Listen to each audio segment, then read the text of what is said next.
चलिए, आप देख रहे हैं हमारा खास शो आपका विधायक। आज आपका विधायक में हमारे साथ जुड़े हैं रोहतक से कांग्रेस विधायक बीबी बत्रा। सर, आपका बहुत बहुत स्वागत है हर खबर पर। थैंक यू सर, आपके विधायक में जो भी विधायक हमारे साथ जुड़ते हैं उससे पहले हम स्टडी करते हैं उस विधानसभा के बारे में, जो समस्याएं हैं लोगों की वो हम नेताजी से पूछते हैं। सबसे पहले सर मैं आपसे ये पूछना चाहूंगी, रोहतक में जो तमाम कार्य आपकी तरफ से किए गए हैं और आगे जो प्लान है, जो रोहतक की जनता विकास कार्य देखने वाली है, वो जो कार्य है वो जरा बताइए रोहतक की जनता को, क्या प्लान है सर आपका? पिछले 7 वर्षों के अंदर जी रोहतक के डेवलपमेंट के साथ डिस्क्रिमिनेशन हुआ है। सबसे बड़ी बात यह है कि ये सरकार जो है ये एक भ्रष्टाचार से लिप्त सरकार है। ये नारे जो है सिर्फ जीरो टॉलरेंस की और भ्रष्टाचार रहित सरकार की बात करते हैं, लेकिन इतना भ्रष्टाचार इस 7 वर्षों में 8 वर्षों में भारतीय जनता पार्टी की और जेजेपी के इस गठबंधन में देखने को मिला है।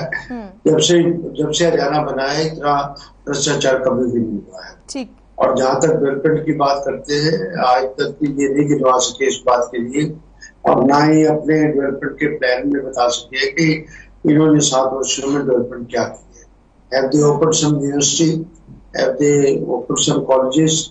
कोई भी नया एस्टेब्लिशमेंट, कोई नई इंस्टीट्यूशन या कोई ऐसा लोगों को राहत देने के लिए या कोई ऐसा बड़ा इंफ्रास्ट्रक्चर सरकार द्वारा इस दौरान नहीं खड़ा किया। ठीक है। ये सरकार नारे देती है जीरो टॉलरेंस टू करप्शन, लेकिन आप जिस डिपार्टमेंट को मर्जी उठाकर देख लें उसी डिपार्टमेंट में और नौकरियों की तो बोली लगती है। और जितना हरियाणा पब्लिक सर्विस कमीशन के मैटर के अंदर हरियाणा जितना बदनाम हुआ है और सबऑर्डिनेट सर्विस कमीशन, सर अगर इस पर हम आएंगे तो इन्हीं चीजों में उलझ कर रह जाएंगे। फिलहाल तो जो तमाम मुद्दे हैं रोहतक के उस पर भी हम बात कर लेंगे, लेकिन सबसे ज्यादा जरूरी जो अभी चीज मुझे लग रही है और बहुत हॉट टॉपिक है, कांग्रेस में लगातार हम देख रहे थे उथल पुथल हो रही थी। लगातार जो हरियाणा कांग्रेस के नेता थे वो दिल्ली पहुंच रहे थे, आला कमान से मिल रहे थे और अब बड़ा बदलाव हुआ है सर। कुमारी शैलजा जी को अब हटाया गया है और हरियाणा कांग्रेस की जो कमान है वो उदयभान जी को दी गई है। इस पर क्या लगता है आपको, क्या अब जो समन्वय नहीं बन पा रहा था वो समन्वय बनेगा और संगठन को मजबूती मिलेगी हरियाणा कांग्रेस में? नहीं, शैलजा जी एक सम्मानित नेता है कांग्रेस की और उसके बाद राहुल जी का चुनाव भी था और बड़े विवेक से और बड़ी वाइसली कांग्रेस अध्यक्षा श्रीमती सोनिया गांधी ने उदयभान जी को जो 4 बार के विधायक रहे उनको विधायक अपॉइंट किया है, उनको पीसीसी प्रेसिडेंट अपॉइंट किया है। इसी तरह साथ में 4 वर्किंग प्रेसिडेंट भी अपॉइंट किए गए हैं और ये अभी महीने 2 महीने के अंदर सारा संगठन ब्लॉक लेवल से लेकर और वार्ड लेवल तक और डिस्ट्रिक्ट लेवल तक, ब्लॉक लेवल तक ये सारा संगठन हो जाएगा उस बात के लिए और आपस में कोऑर्डिनेशन के बाद कांग्रेस एक संगठित होकर आगे की कार्रवाई करेगी और 2024 के अंदर जो बिगुल बजेगा वो कांग्रेस का बिगुल। सर देखिए, आप ही के पार्टी के नेता भी ये मानते हैं, कई नेता ऐसे हैं जो मानते हैं कि हाँ पार्टी में कहीं ना कहीं कोऑर्डिनेशन की कमी है। और अब आपको क्या लगता है ये जो बदलाव कांग्रेस में हुए हैं, तमाम जो नाम है उनको अब कमान सौंपी गई है, अलग अलग पद जो है वो सौंपे गए हैं, तो ये जो बदलाव हुआ है कांग्रेस में, हरियाणा कांग्रेस में, इससे एक नई ऊर्जा मिलेगी हरियाणा कांग्रेस को? क्या बदलाव आप देख रहे हैं? निश्चित रूप से ये बदलाव काफी दिन से हम महसूस कर रहे थे इस बात के लिए, क्योंकि काफी समय से संगठन नहीं बना था और जो कार्यकर्ता थे वो भी एक इस बात के लिए परेशान थे, इस बात के लिए कि संगठन बनना चाहिए, संगठन के बिना पार्टी नहीं चल सकती। अब उसमें एक राइट स्टेप जो है कांग्रेस अध्यक्षा ने लिया है और उसमें अब संगठन का सारा बड़ी जल्दी संगठन बन जाएगा और कांग्रेस बड़े सुचारू रूप से और पूरी हिम्मत से, पूरी ताकत से, पूरी एनर्जी से फील्ड के अंदर उतरेगी। ठीक है सर, बहुत ही ईमानदारी से आपने जवाब दिया है। आपने भी माना कि जो तमाम कमियां हैं वो अब कहीं ना कहीं पूरी होगी और नई ऊर्जा हरियाणा कांग्रेस को मिलेगी। सर अगर मैं रोहतक की बात करती हूं तो यहाँ पर कई गांव ऐसे हैं जहां पर किसान सेमग्रस्त और लवणीय भूमि होने की समस्या से जो है वो जूझ रहे हैं। इसको लेकर क्या कहेंगे, इस समस्या से कैसे निजात दिलाएंगे नेताजी? बिल्कुल ऐसे कि किसान का इस सरकार के दौरान में बड़ा बुरा हाल है, किसानों की कोई नहीं ले रहा। और वैसे भी मेरी अर्बन कॉन्स्टिट्यूंसी है, आप अर्बन एरिया के बारे में कोई क्वेश्चन पूछिए तो that will more better actually, कि मेरा तो शहर का कुछ पार्ट भी बल्कि रूरल जो कॉन्स्टिट्यूंसी है उनके अंदर पड़ता है। ठीक है सर, जल निकासी की भी बड़ी समस्या है रोहतक में। जब भी बारिश आती है तो जल निकासी हम देखते हैं कि उसका सही प्रबंध नहीं है। जल भराव की समस्या से बहुत लोगों को जो है वो दो चार होना पड़ता है, ये भी एक बड़ी समस्या है। तो इसको लेकर जी ठीक है, आपकी बात मैं काट नहीं रहा हूँ, पर बात यह है कि धरातल पे ऐसी बात नहीं है। भूपेंद्र सिंह हुड्डा जब 10 साल मुख्यमंत्री रहे उस समय रोहतक का कायाकल्प हुआ और सारा ड्रेनेज सिस्टम और स्टॉर्म वाटर सिस्टम बिल्कुल ठीक हो गया है। अब भी बारिश का पानी कहीं भी नहीं रुकता है, ना ही पानी का ठहराव होता है। अगर कहीं से आपको इस बात की फीडबैक मिली है तो गलत मिली है। इस बात के लिए रोहतक में इस टाइम पानी ठहराव की या स्टॉर्म वाटर की ड्रेनेज की प्रॉब्लम नहीं है। ठीक है सर, किसानों की समस्या को देखते हुए अभी जो उप मुख्यमंत्री है दुष्यंत चौटाला, उनकी तरफ से ऐलान किया गया पानीपत रोहतक रेलवे लाइन पर अंडरपास बनेगा, तो इसको आप कैसे देखते हैं? क्या इससे जो किसानों की समस्या है, आने जाने की जो समस्या थी, वो काफी हद तक हल होगी? और इस घोषणा को आप कैसे देखते हैं? ये एक सिंगल अनाउंसमेंट कोई सोल्यूशन थोड़ा इस बात का रहेगी कि किसानों को बहुत सारा रिलीफ मिल जाएगा।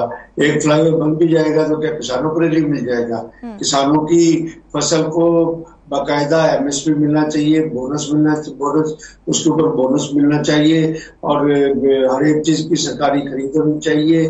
किसानों को समय पे डीएपी मिलना चाहिए, समय पे खाद मिलना चाहिए, समय पे। और यहाँ पर तो सरकार वाटर मैनेजमेंट में भी फेलियर है, टाइम पे पानी नहीं आता है, पानी की व्यवस्था भी बहुत कम हुई है यहाँ पर और सरकार की फेलियर है इस बात के लिए। और पीने का पानी भी जो सरकार साफ स्वच्छ पानी उपलब्ध ना करा सके और जो एक मौलिक अधिकारों के अंदर आता है तो निश्चित रूप से एक बहुत बड़ी फेलियर स्टेट होगी। जी सर, मेरा अगला सवाल यही था, पीने के पानी की भी समस्या है रोहतक में, रोहतक वासियों की ये बड़ी समस्या है और ठीक बात मूलभूत सुविधाओं में से एक ही सुविधा होती है जो पीने की समस्या, पानी की समस्या नहीं होनी चाहिए। सरकार को स्वच्छ पानी प्रत्येक नागरिक का मौलिक अधिकार है कि उसको दूषित रहित पानी हालत में मिलना चाहिए। इसके बारे में सरकार को कारगर सोचना चाहिए। ये ठीक है कि कुछ वाटर वर्क्स उन्होंने अनाउंस किए, थर्ड वाटर वर्क्स की ऑगमेंटेशन भी हो रही है, पर अभी चालू नहीं हुआ है। जब वाटर वर्क्स चालू हो जाएंगे तो लगता है कि पानी की समस्या का निदान। ठीक है सर, क्योंकि मूलभूत सुविधा है पानी, किसी भी जिले का नेता, किसी भी विधानसभा का नेता संतुष्ट तब होता है, तब उसको चैन की नींद आती है जब उसके इलाके में जो जनता है उसको मूलभूत सुविधाएं मिले। तो सर यहाँ पर पीने के पानी का जो संकट है रोहतक में, इसको लेकर क्या कोई प्लान है सर आपकी तरफ से? लॉ एंड ऑर्डर का बहुत बुरा हाल है सरकार का और जहां तक इनके पास में कोई चीज काबू नहीं आ रही है, रोज रैंसम के केसेस आते हैं, रोज डकैतियां हो रही हैं, कत्ल हो रहे हैं, रेप हो रहे हैं। देर से crime against the public of the rights. और साथ में बड़े शहरों में, सिर्फ रोहतक के साथ बाकी शहरों में भी सरकार जो है ट्रैफिक को सुचारू रूप से चलाने में असमर्थ रही है। इस बात के लिए सर क्या इन समस्याओं को रखा गया आपकी तरफ से? वैसे आप लगातार विधानसभा में अपनी बात को आप मुख्यमंत्री से भी मिलते हैं, आपने बाजार स्थानांतरण को लेकर भी, इस मुद्दे को लेकर भी आप मुख्यमंत्री से मिले थे। कई ऐसे मुद्दे हैं जो आपने मुख्यमंत्री के सामने रखे हैं, तो ऐसे में क्या उन समस्याओं का बड़ा जेन्युइन मुद्दा मैंने मुख्यमंत्री से 2 बार कहा, विधानसभा में कहा और मुख्यमंत्री उस पर मेरे को संजीदा नजर नहीं आए। वो लगता है कि वो ब्यूरोक्रेसी पे ज्यादा डिपेंड करते हैं। धरातल की बात है कि रोहतक की ट्रैफिक को और रोहतक के बाजारों को डिकंजेस्ट करने के लिए 10 साल पुरानी प्लानिंग है। हमारे टाइम में जब चौधरी भूपेंद्र सिंह हुड्डा मुख्यमंत्री थे उस टाइम हमने काठमंडी को, मालदाम रोड को, हिसार रोड को, सुभाष रोड को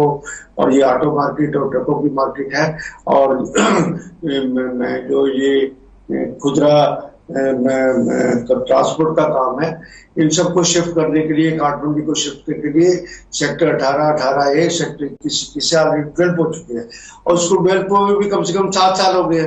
7 साल के अंदर ये सरकार कोई कदम नहीं उठा सकी वहां पर जाके व्यापारी शिफ्ट हो गए, उन्होंने कीमतें इतनी ज्यादा रख दी है कि सरकार को लगता है कि सरकार का काम कोई प्रॉफिट अर्निंग नहीं होता है, प्रॉफिट अर्निंग नहीं होता है और ना ही कोई लाभ कमाना होता है। जितनी सरकार की इन्वेस्टमेंट है उस हिसाब से रेट फिक्स की जानी चाहिए। सरकार ज्यादा रेट फिक्स करी है, इसलिए वहां पर अलॉटमेंट लोग आगे नहीं आ रहे हैं उसको खरीदने के लिए।